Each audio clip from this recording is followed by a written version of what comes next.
Government మీదే ఉందరా బాబు, మీరే మాట్లాడాలి ఫస్ట్. మీరెందుకు స్పందించట్లేదు ఫస్ట్ నాకు అర్థం కావట్లేదు. గోడ్ షుగర్ ఫ్యాక్టరీ ఈరోజు మీరు మాట్లాడుంటే ఎప్పుడో ఓపెన్ అయిపోయేది, మీరు ఎందుకు మాట్లాడతలేదు?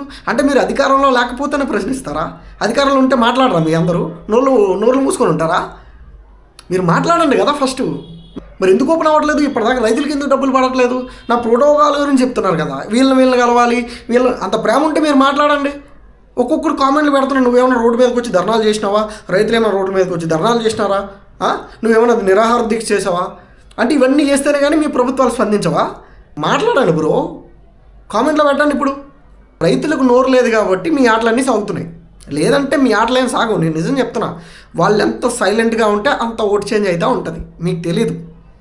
రేపు పొద్దున్న నాకు నష్టమే ఉంది చెప్పండి, నేనేమో నష్టపోతానా? ఏదో ఫైట్ చేస్తున్నా, ఓడిపోయాను అనుకోండి, పోయేదేం లేదు నాకు. రైతులందరూ నష్టపోతారు. మీరు సాల్వ్ చేయండి కదా ప్రాబ్లమ్ని. మేమందరం ఎందుకు వచ్చి మాట్లాడాలి పవన్ కళ్యాణ్ గారి గురించి? మీ ఎమ్మెల్యే మీ ప్రభుత్వం ఉన్నప్పుడు మీరు కదా మాట్లాడాల్సింది. మీరు మాట్లాడండి కదా. మీరు మాట్లాడరు, ఎవడైనా మాట్లాడితే తట్టుకోలేరు. ప్రోటోకాల్ ప్రకారం వెళ్ళాలంట. ప్రోటోకాల్ ప్రకారం అసలు ఎందుకు వెళ్ళాలి బ్రో? మా డబ్బులు మాకు ఇవ్వడానికి ఎందుకు బ్రో ప్రోటోకాల్ ప్రకారం వెళ్ళాలి? రైతుల డబ్బులు రైతులకు ఇవ్వడానికి ఇన్ని ప్రోటోకాల్స్ పాటించాల్సి వస్తే వాళ్ళు ఏం చదువుకున్నారు ఇన్ని ప్రోటోకాల్స్ పాటించడానికి? ఏదైనా ఒక సమస్య మనది కాలేనప్పుడు ఇలాగే ఉంటుంది. రేపు పొద్దున మనది అవుతుంది కదా, ఆ రోజు మీ అందరికీ అర్థమవుతుంది. అంతవరకు ఎవరికి ఏం అర్థం కాదు.